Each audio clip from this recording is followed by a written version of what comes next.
औज़ुबिल्लाहिमिनश्शैतानिर्रजीम बिस्मिल्लाहिर्रहमानिर्रहीम। हकीम मियाँ एहसन आपकी खिदमत में हाज़िर है। कल भी मैंने एक वीडियो अपलोड की थी प्रोस्टेट ग्लैंड्स के इश्यूज़ पे। एक बंदे के जो हैं कमेंट्स आए थे और मैं उनका मशकूर हूँ कि उन्होंने वीडियो बना के मेरी हौसला अफजाई की। काफ़ी सारे मरीज़, इससे पहले दर्जनों मरीज़ हमसे प्रोस्टेट इशू का इलाज करवा चुके हैं और अल्हम्दुलिल्लाह बिल्कुल ठीक है। मेरे पास एक बुज़ुर्ग आए हैं, बाबा जी आए हैं। हमने चंद दिन पहले इनको 10-12 गोलियां दी थी। वो गोलियां मैं आपको दिखा देता हूँ और उस गोलियों के जो असरात हैं वो बाबा जी आपको बताएंगे। हाँ जी बाबा जी, अस्सलाम वालेकुम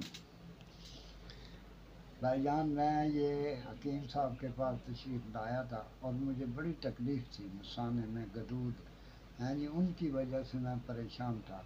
हकीम साहब से फिर मैं ये दवाई ले गया तो ये गोलियां हकीम साहब ने मुझे दी हैं, 10-12 गोलियां दी थी, तो मैं उनसे बिल्कुल ठीक हो गया हूँ। अब हाजिर खिदमत हुआ हूँ दोबारा, भाई फिर भी थोड़ी सी गोलियां और ले जाऊँगा जी। अस्सलाम वालेकुम।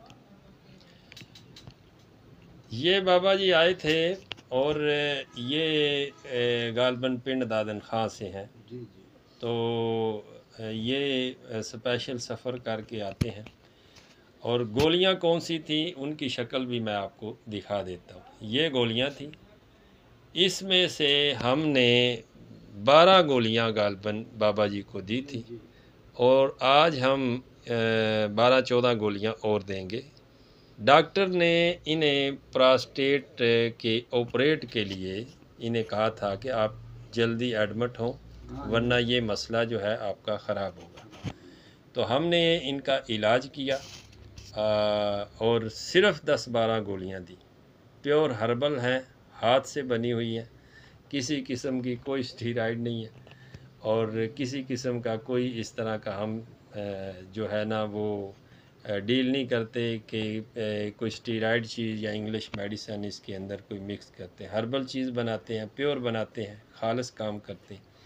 और तमाम लोगों को, मैंने कल भी एक वीडियो बनाई थी, तमाम लोगों को मैं ये मशवरा दूंगा, मैं एक दावत दूंगा कि आप आएँ और प्रोस्टेट के इश्यूज़ पे जिस किस्म का भी मसला हो, प्रोस्टेट ग्लैंड्स का इशू हो, प्रोस्टेट इनलार्जमेंट का मसला हो, पेशाब के कतरा कतरा आने का, पेशाब बंद हो जाने का, पेशाब के आउट ऑफ कंट्रोल हो जाने का मसला हो, आप हमसे रब्ता करें, हम इलाज करेंगे और तसल्ली बख्श और कामयाब इलाज करेंगे। बहुत शुक्रिया आपका। फ़ी अमान अल्लाह।